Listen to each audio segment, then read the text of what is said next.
भैया हम कुलदीप राज के छोट भाई दिलीप दीवाना छोटू आप लोग के बीच में आज हमार पहला एल्बम जा रहा बा जमुना के नाम बा चोरमरा के मेला घुमा दा पिया। हमके आशा ना पूरा विश्वास बा आप लोग के जरूर पसंद आई।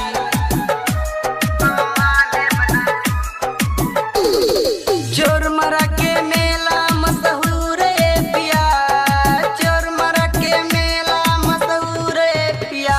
यसो माने बना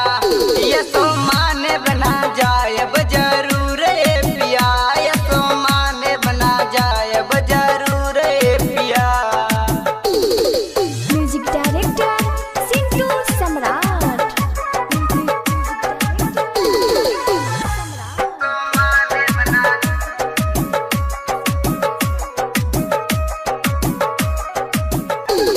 अतरौलिया बाजार तू बुढ़न पुनाले गईला, इतना बेदर्दी काहे सैया भइला।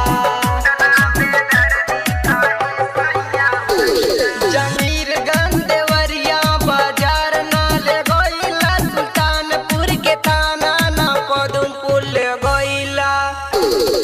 हमके अतरैठ कइला मजबूर है पिया, हमके अतरैठ में कइला मजबूर है पिया।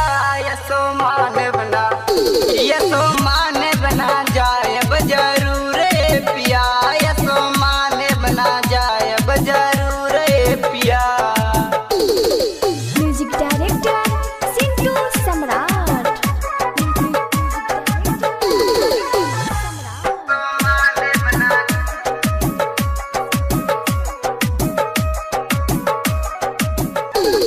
महाराजगंज बिलरियागंज कबो न ले गईला, इतना बेदर्दी काहे सैया भइला। महाराजगंज बिलरियागंज कबो न ले गईला, इतना बेदर्दी काहे सैया भइला। बाटे कुलदीप राजा के केस्टा मशहूर है पिया, बाटे कुलदीप राजा के केस्टा मशहूर है पिया। सो माने बना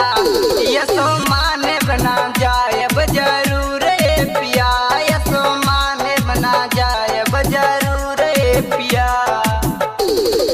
म्यूजिक डायरेक्टर सिंटू सम्राट।